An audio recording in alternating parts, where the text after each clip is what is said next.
Fear of annihilation overwhelms the young Jewish people as they try to find a way to survive the revenge of a wronged brother. He anticipates not a fond reunion, but one of great potential violence. One never knows what history has in store for the Jewish people. And when one community goes down, there's another community in another part of the world that survives and thrives and rebuilds. The Jewish people get the name of Israel, but not before a violent confrontation. We learn that he will walk with a limp because his hip is wrest from its socket. And one woman's ordeal sparks fierce bloodshed that threatens early Jewish residents in their homeland. The story, which is such a deep and profound, such an ultimate tragedy in the life of that woman whose name was not given an interpretation, that woman whose voice remains silent in the aftermath of this violence, is told as a story of male violence, of vengeance. And the early Jewish people finally become the 12 tribes of Israel in this portion of Vayishlach.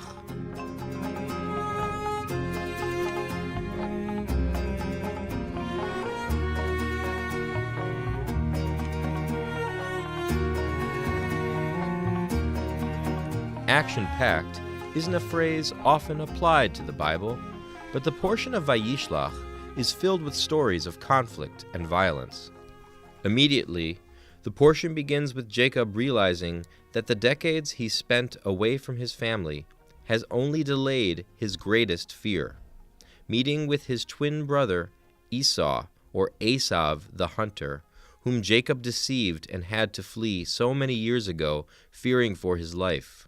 He anticipates not a fond reunion, but one of great potential violence. He divides his family up into two groups so that if one is attacked, the other can flee.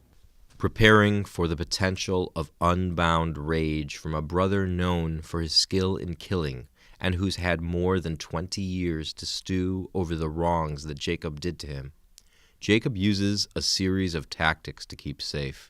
And his initial plan is to minimize the risk that his whole family would be slaughtered.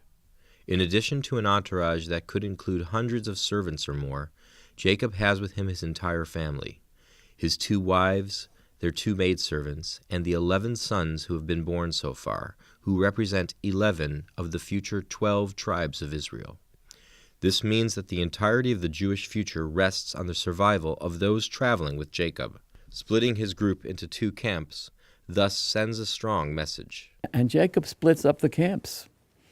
And he says very explicitly, if one of them is going to fall, at least I'd have the She'erit HaPleta. I'll have a refugee community. And that's so telling for the Jewish people. So how many times have we seen entire communities wiped out in one part of the world and yet surviving and thriving in another part of the world? That's true right down to the days of the Holocaust. 6 million Jews were killed. It was a major machane, a major camp that was destroyed. But there was a Jewish community, a small remnant from Eastern Europe, but there were Jews in the land of Israel, there were Jews in the United States, etc. There was a machane hanish'ar lepleta. So that too is an important